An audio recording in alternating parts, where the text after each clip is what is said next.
Picha hizi za CCTV katika shule ya upili ya utumishi huko Gilgil zinazochunguzwa na polisi na ambazo zimesababisha wanafunzi 8 wa shule hiyo kukamatwa kwa madai ya kuteketeza bweni la shule na kusababisha vifo vya wanafunzi wenzao 16.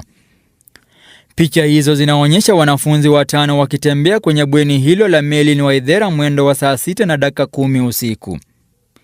Wakati huu wenzao walikuwa wamelala wasijue kilichokuwa kikiendelea. Wanafunzi hao wanafika eneo linalotambulika kama Cube 11 na kusimama kwa muda mfupi huku wakishauriana. Mmoja wao anajaribu kuficha uso. Mkononi wamebeba champali zao.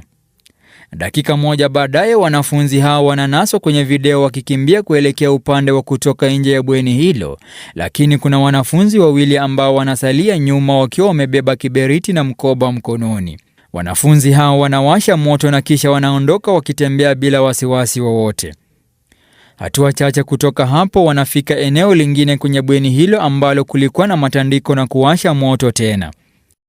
Baada ya kuhakikisha moto huo umeshika, washukiwa wanatembea na kutoka kwenye bweni hilo huku wakiwacha moto ukiendelea kusambaa huku wenzao wakiwa wamelala. Mwendo wa saa 6:13 moto ulionekana kuendelea kusambaa kwa kasi. Kuna baadhi ya wanafunzi waliogutushwa kutoka kwa usingizi na wanaonekana wakikimbilia usalama wao. Katika chini ya muda wa dakika 5, moto ulikuwa umesambaa na kuwa mkubwa. Wanafunzi wanajaribu kujiokoa na kutoroka kutoka kwa bweni huku moto ukiendelea kusambaa na kuwafikia baadhi ya wanafunzi waliokuwa wamelala. Inaarifiwa washukiwa walitumia mafuta taa kuteketeza bweni hilo. Moto huo uliwashwa karibu na mlango wa kutoka na hivyo kuzuia baadhi ya wanafunzi kutoroka. Moto ulivyoendelea kusambaa, kuna wanafunzi waliokwama na kukosa namna ya kutoroka baada ya kupata mlango wa dharura umefungwa. Hapo mlangoni wanafunzi 10 waliteketea na kufariki na kisha wengine 6 kuteketea maeneo tofauti ya bweni hilo. Picha hizi za CCTV ni miongoni mwa ushahidi unaokaguliwa na makachero ambao wanaendelea kukusanya ushahidi zaidi. Imearifiwa kuwa jumla washukiwa 8 wamekamatwa kwa kuhusika na kisa hiki.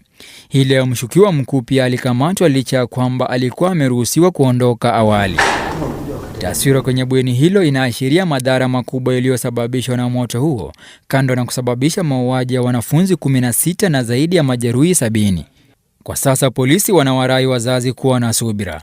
Aidha, yeyote aliye na taarifa kuhusu kilichojiri ametakiwa kutoa taarifa kwa DCI ili kuwasaidia polisi na uchunguzi.